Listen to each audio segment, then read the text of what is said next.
Hello friends, कैसे हैं आप लोग। आज हम लोग पढ़ेंगे मास्टर डिग्री एमएसओ सोशियोलॉजी यानी समाजशास्त्र, जिसमें आज हम पढ़ेंगे एमएसओ 003 के खंड 1 में इकाई 1 विकास और प्रगति, आर्थिक और सामाजिक पक्ष, जिसमें आज हम आपके लिए लेकर आए हैं विकास के सामाजिक एवं मानवीय आयाम। तो वीडियो स्टार्ट करने से पहले जो भी फ्रेंड्स हमारे चैनल पे नए आए हैं, कृपया चैनल को सब्सक्राइब कर ले और बेल आइकन को प्रेस कर दे, ताकि जो भी लेटेस्ट वीडियो हमारे चैनल पे आए वो सबसे पहले आपको मिल सके। तो आइए ज्यादा टाइम को न किल करते हुए चलते हैं अपने टॉपिक पर। विकास और प्रगति, आर्थिक और सामाजिक पक्ष में विकास के सामाजिक एवं मानवीय आयाम। तो वीडियो को स्टार्ट करते हैं।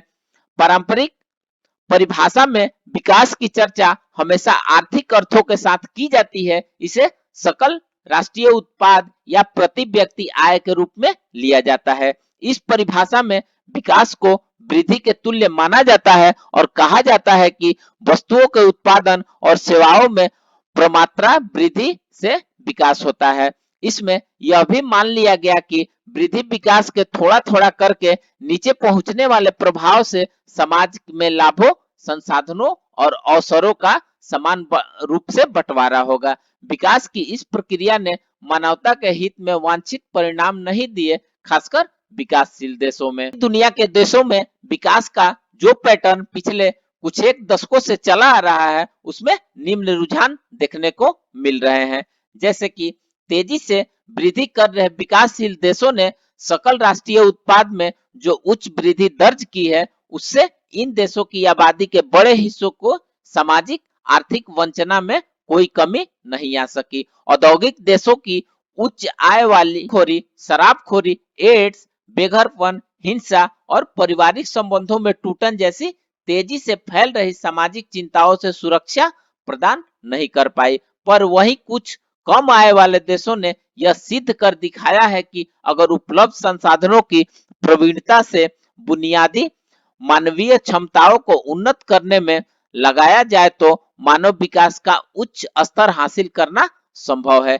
इसके मद्देनजर विकास को देखने के नजरिए में बदलाव आया है। यह बात मानी जाने लगी कि मानव कल्याण के लिए आर्थिक वृद्धि तो जरूरी है, लेकिन इसे मानव के लिए विकल्पों को सुधारने, उन्हें व्यापक बनाने के माध्यम के रूप में ही देखा जाना चाहिए। वर्ष 1990 में प्रकाशित मानव विकास रिपोर्ट स्पष्ट शब्दों में कहती है कि हम इस अटल सत्य को फिर से जानने लगे हैं कि लोगों को भी विकास के केंद्र में होना चाहिए। विकास का प्रयोजन लोगों को अधिक विकल्प देना है, उनकी एक विकल्प आय तक पहुंच है, यह साध्य नहीं है, बल्कि मानव कल्याण प्राप्ति का साधन है। पर अन्य विकल्प भी है, जैसे दीर्घायु ज्ञान, राजनीतिक स्वतंत्रता, निजी सुरक्षा, सामूहिक भागीदारी और मानवाधिकारों की गारंटी। लोगों को सहज आर्थिक प्राणी बनकर उन्हें एक ही आयाम में नहीं समेटा जा सकता। उन्हें विकास और की प्रक्रिया को वह समूचा स्पेक्ट्रम आकर्षक बना देता है, जिसके जरिए मानव क्षमताओं को विकास दिया जाता है और काम में लाया जाता है। अब यह महसूस किया जाने लगा है कि किसी भी राष्ट्र की असली संपदा उसके लोग हैं। विकास का मूल्य उद्देश्य लोगों के लिए योग्य बनाने वाला वातावरण पैदा करना है, ताकि वे लंबा, स्वस्थ और रचनात्मक जीवन जी सके। राष्ट्रीय आय और उसकी वृद्धि को नापने के लिए की जाने वाली आंकड़ों की बाजीगरी हमारा ध्यान इस सच्चाई से दूर हटा देती है कि विकास का पहला उद्देश्य लोगों को लाभ पहुंचाना। इस बात को ध्यान में रखते हुए आइए मानव विकास की अवधारणा पर कुछ हम लोग चर्चा करेंगे। तो आइए मानव विकास के बारे में देखते हैं। राष्ट्र संघ विकास लोगों को सुलभ विकल्पों के विश्लेषण की प्रक्रिया है। सिद्धांततः ये विकल्प असीम और कालावधि में बदल सकते हैं, पर विकास के सभी सोपान इस प्रकार हैं।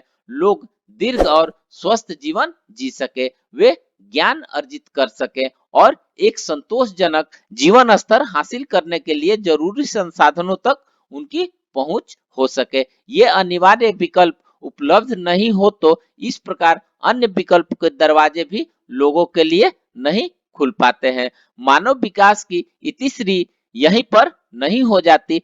राजनीतिक, आर्थिक और सामाजिक स्वतंत्रता से लेकर रचनात्मक और उत्पादक बनने और निजी आत्मसम्मान और गारंटी शुदा मानवाधिकारों का आनंद उठाने तक ये तमाम अतिरिक्त विकल्प भी मानव विकास के अभिन्न अंग है।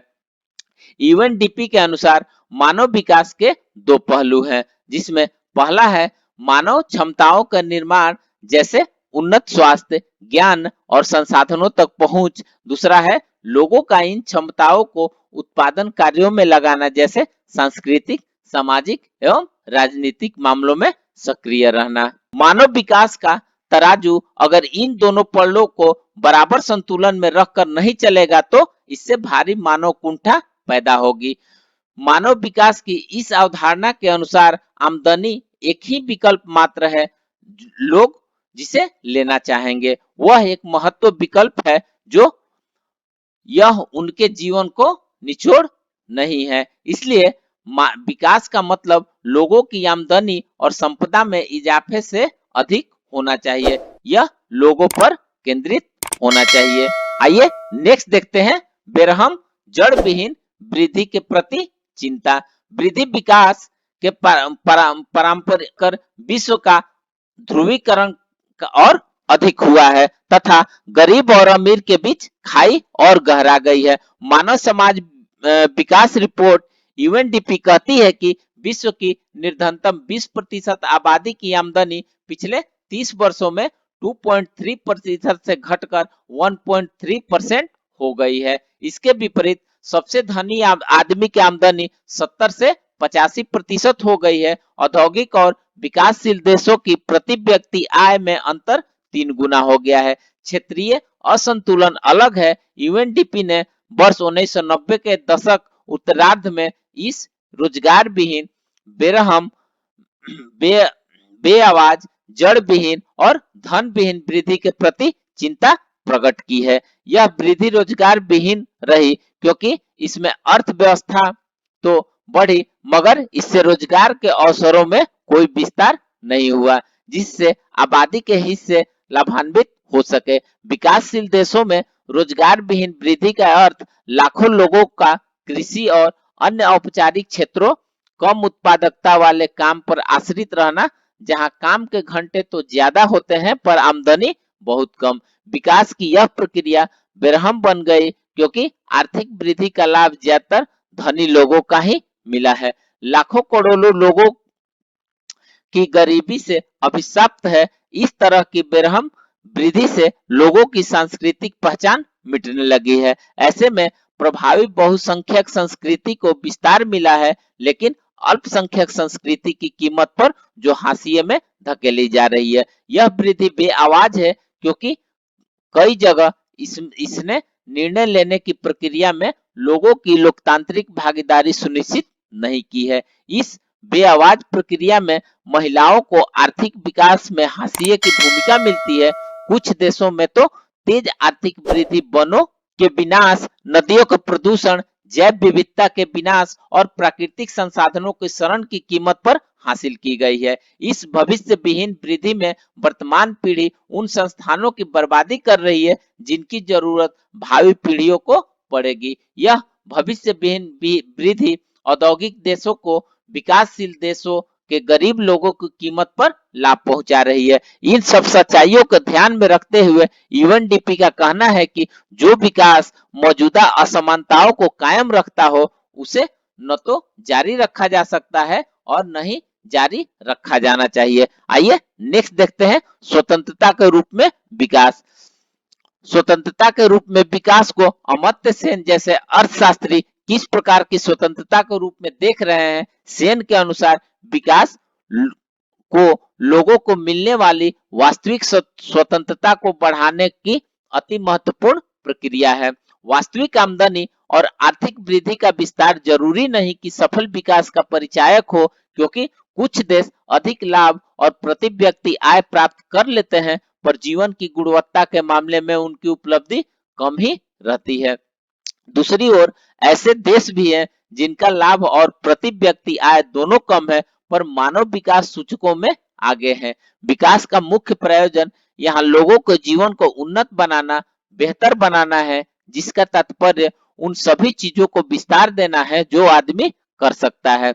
सेन के अनुसार विकास का लक्ष्य निरक्षरता, बीमारी, गरीबी, संसाधनों तक पहुंच की कमी, नागरिक और राजनीतिक स्वतंत्रता की कमी, इन सब बाधाओं को दूर करना है। वे इस बात को नहीं नकारते हैं कि नियोजन और नीति निर्माण का प्रमुख लक्ष्य आर्थिक समृद्धि होना चाहिए, मगर यह एक मध्यवर्ती लक्ष्य मात्र है जो विकास के आंतरिक लक्ष्य यानी मानव जीवन के विकास को प्राप्त करने में सहायक बनेगा। विकास का मूल उद्देश्य और उसके प्रमुख संसाधन स्वतंत्रता का विस्तार करना, उसे नित्य नया आयाम देना, क्योंकि एक तरह की स्वतंत्रता अन्य की स्वतंत्रताओं को बढ़ाने में सहायक होती है।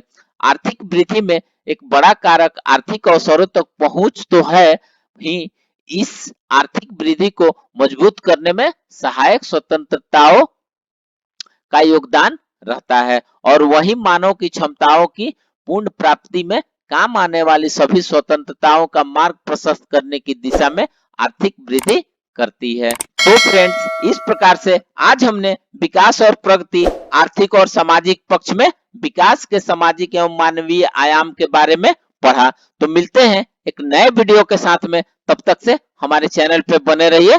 धन्यवाद।